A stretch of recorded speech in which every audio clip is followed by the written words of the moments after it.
I said it was coming at a later date, didn't I? Well, this date might be a little bit later than some may have expected, but I assure you this was totally planned and the way it was supposed to work. Oh, and the channel is now officially 1 year old. Well, either way, I'm not going to waste any time making excuses for why I haven't made this video sooner. So let's just get right into it. In the last progress update, we covered the Guardian Farm.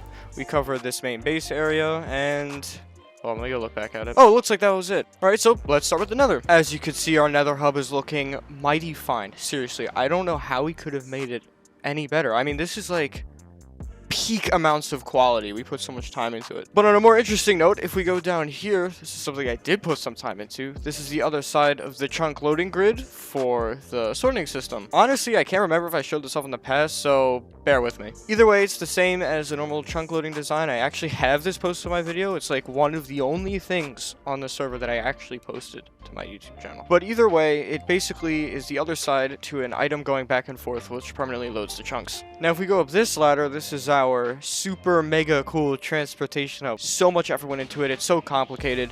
These cobblestone walkways, man, holy good God, this took like hours to make. If you don't detect the sarcasm, I'm sorry for you. Over here, though, a little bit more interesting. This is the other side of the Guardian Farm. You saw it in that little clip last episode when you saw the Guardians falling down through the Nether. This actually took a little bit of effort to clear out, especially with the lava lake, but I think it came out pretty cool. Don't even get me started on how long it took for me to get all that powder snow. Now, before I show you any of the new stuff around the server that doesn't portray to the Nether, I'm just going to show you what we put on the Nether roof, which isn't much. Basically, we just added this Hoglin farm over here, which is actually not even finished. We also kind of dismantled this farm. We made it so it doesn't work anymore because we don't want to dupe anything anymore. Now that shulker shells are renewable, we don't need to dupe them anymore. Yeah, this is not even finished. The finished design makes 36,000 pork chops an hour, which is a bit ridiculous, but I think this will feed us for quite some time. And that's about all that changed on the Nether roof. But if we fly up here, you could see we are extreme organization of portals. Every single one of these, yeah, these 1, 2, and 3, yes, they all go to the same spot. Actually, except for that one goes above ground, and these two go below ground. Oh, and then, of course, the one down there goes to the main base underground one. I have no idea why we haven't tried to clean this up. It's very confusing, but it's fine. But now if we take this direction of the path, it'll lead us to our end dimension area. You can see we go over this extremely precarious bridge that goes right into hell, and then the portal is nicely placed on this 1 layer thick netherrack. But if we go to this side, we actually have a little end dimension area. It's pretty standard. Don't mind the missing end portal frames. I'll go into that in a second. Just one thing to note about this entire area is that this was built up actually yesterday, and progress update, I guess, is getting partially extended, I guess we could say. And probably should have stated this earlier, so I might just edit this in and it might be kind of weird and not fit in. But since that last progress update video, almost nothing has really changed on the server. The largest thing that changed is probably this little area here. But now I should probably actually explain the missing end portal frames, and that's basically so we can make a gravity block duper. I don't have any gravity blocks on me to show you. Hold on one second. Oh my God. Oh. Oh. Oh.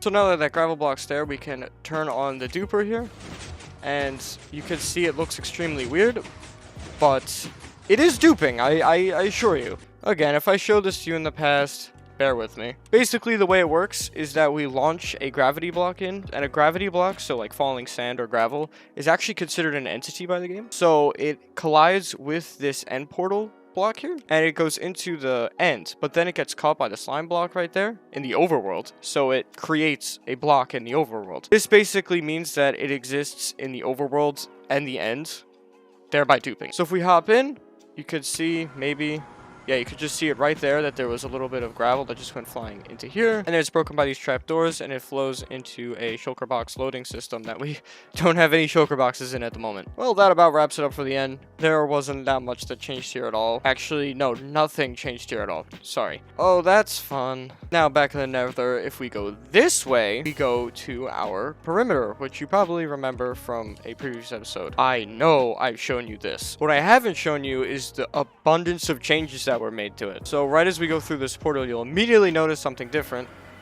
and that's that it actually looks semi-decorated and isn't just a big hole of water. And you know, the portal's actually in the perimeter. So over here we have the gigantic storage system, and I mean gigantic, I mean gigantic. You're like, oh, it's only like 5 chests. I mean, that's a lot, but no, it's 5 chests of shulker boxes. it's a very big storage system. In total, once we get all 4 of these sections filled, and yes, that's what we have in mind, this will be able to store, I think, 64 million items. Do you think it's enough? So we were AFK the witch farm for about a week and got this many items. Now you might be saying this is great and we should be happy about it. And I am. But the problem is that was 1 week of AFKing, and that's all we got. I mean, it's a lot, but 1 week? Now you might be saying, what can we do to fix this? And the answer is probably nothing. We can make more witch farms, like get a double witch hub perimeter, connect them up through like crazy chunk loading and do all that kind of stuff, and that's what the Sidecraft server did, but that's a lot of work. Like that's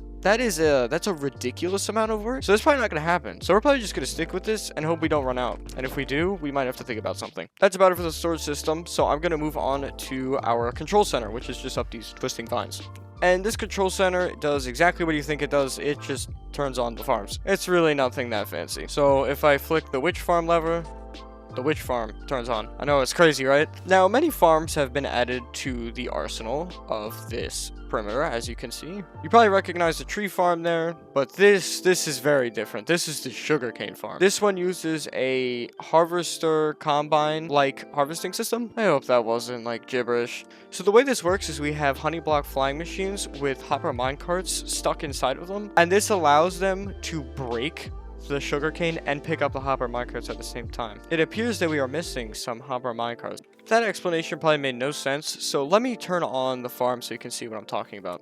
So you can see that the flying machines are moving and the hopper minecarts are picking up all of the sugarcane. And then when they come back around, they'll just sit on these hoppers, be dispensed into a water stream and into the main building.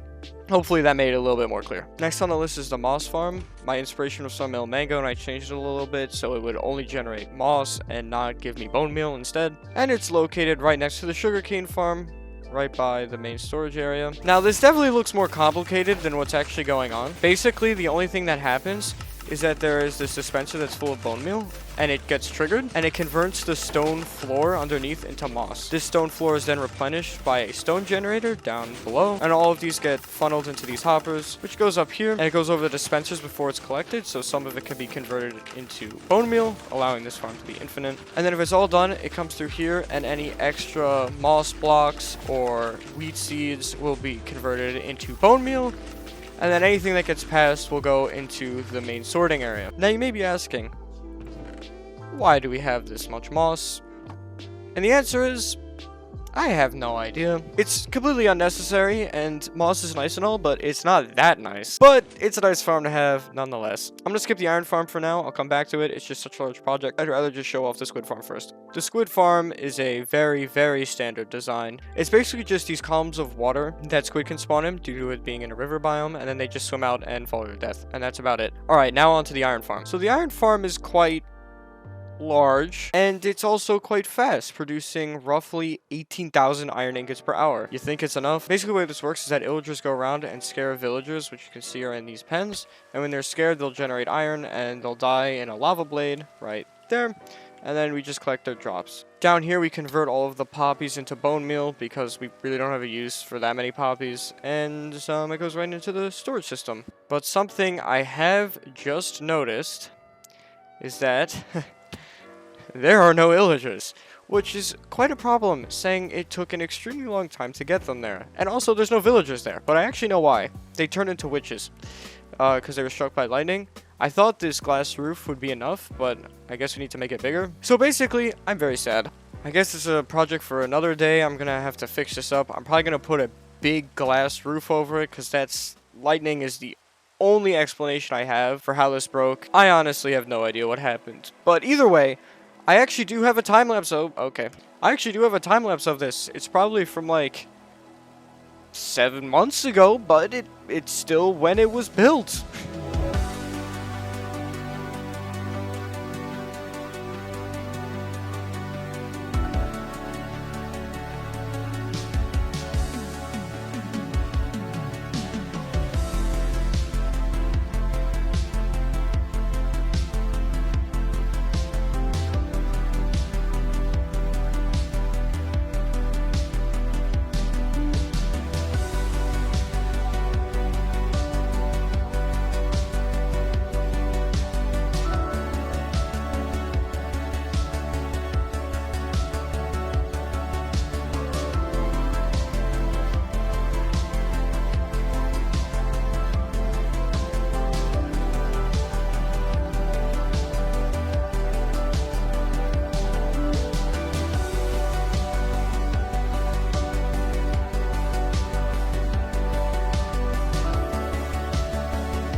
Now, just before the video ends, I wanted to say some future plans of what we have for this server, saying it's been a hot minute since we've even played on it. So basically, we have a couple plans. 1.18 releases like next week, which is kind of insane to think about. Dang, that last episode I told you that we upgraded to 1.17. Kind of funny how that works. But either way, something that we definitely need is a shulker farm. We've decided not to use the shulker shell duper anymore, now that they are possible to farm. And I know it's very bad practice to put like every farm in one perimeter, and the shulker farm doesn't have to be in the perimeter, but then I'd rather be able to AFK multiple farms at once. So hopefully that shulker farm will be built up relatively soon. But this is the more pressing matter I wanted to talk about, and that is the upgrade to 1.18. Now, 1.18, the new terrain and all of that, it's going to be amazing. I think we can all agree on that.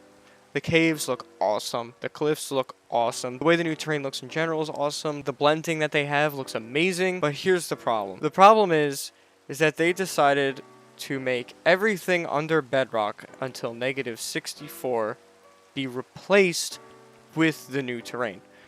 And the reason that's such a huge issue is because that breaks every single one of our perimeters. And that's not very cash. Some may say just dig it out, but there are a couple of issues with that. First, we can't run the World Eater again because there's already farms in here, so it would take forever. We would actually have to dig it out, like manually. Next, it's another 64 blocks. That's like how deep the perimeter is right now.